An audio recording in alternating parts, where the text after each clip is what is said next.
जीवन हमें एक मौका देता है, इसलिए जब भी सही कॉलेज चुनने का समय आए तो सिर्फ मंगलायतन यूनिवर्सिटी आपके बेहतरीन भविष्य और सर्वांगीण विकास के लिए। अगर आप फास्टैग का इस्तेमाल करते हैं तो ये खबर आपके काम की है। आज यानी 17 फरवरी से फास्टैग के नियमों में बदलाव हुआ है। सड़क परिवहन मंत्रालय ने टोल प्लाजा पर भीड़भाड़ और देरी को कम करने और यात्रा में तेजी लाने के लिए इस सिस्टम को लागू किया है। National payment corporation of India NPCI द्वारा फास्टैग के नियमों में बदलाव किए गए हैं, जो आज से लागू हो गए हैं। इसके तहत अगर आपका फास्टैग ब्लैकलिस्ट बंद या निष्क्रिय है तो टोल पर जाने से पहले कुछ जरूरी नियमों का पालन करना होगा। टोल भुगतान को सुव्यवस्थित करने, विवादों को कम करने और धोखाधड़ी पर अंकुश लगाने के लिए national payments corporation of India और सड़क परिवहन मंत्रालय ने फास्टैग से जुड़े नियमों में कुछ महत्वपूर्ण बदलाव किए हैं। आज यानी सोमवार से लागू होने वाले नए फास्टैग नियमों के तहत कम बैलेंस, देरी से भुगतान या ब्लैकलिस्टेड टैग वाले यूजर्स पर अतिरिक्त जुर्माना लगाया जाएगा। नए नियम उन यूजर को प्रभावित करेंगे जो भुगतान में देरी करते हैं या जिनके फास्टैग ब्लैकलिस्टेड हैं। यदि वाहन टोल पार करने से पहले 60 मिनट से अधिक समय तक फास्टैग निष्क्रिय रहता है और वाहन के टोल पार करने के 10 मिनट बाद तक निष्क्रिय रहता है तो लेन देन अस्वीकार कर दिया जाएगा। सिस्टम ऐसे भुगतानों को अस्वीकार कर देगा।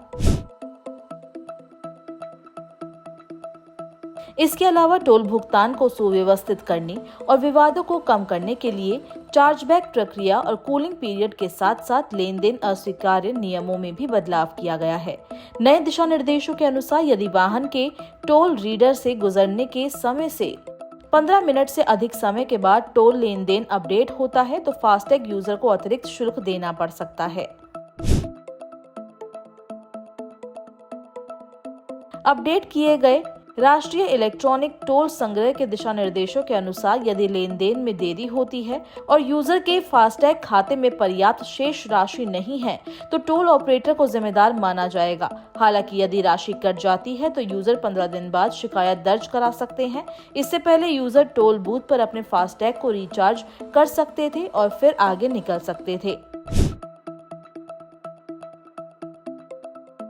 फास्टैग ब्लैकलिस्ट होने के कई कारण हो सकते हैं। अगर आपके फास्टैग खाते में न्यूनतम आवश्यक राशि नहीं है तो आपका फास्टैग ब्लैकलिस्ट किया जा सकता है। इसके अलावा कई बार KYC पूरी न होने पर भी फास्टैग ब्लैकलिस्ट हो सकता है। वहीं कई बार गाड़ी से संबंधित कोई कानूनी मामला चल रहा है तो भी इसे ब्लैकलिस्ट किया जा सकता है।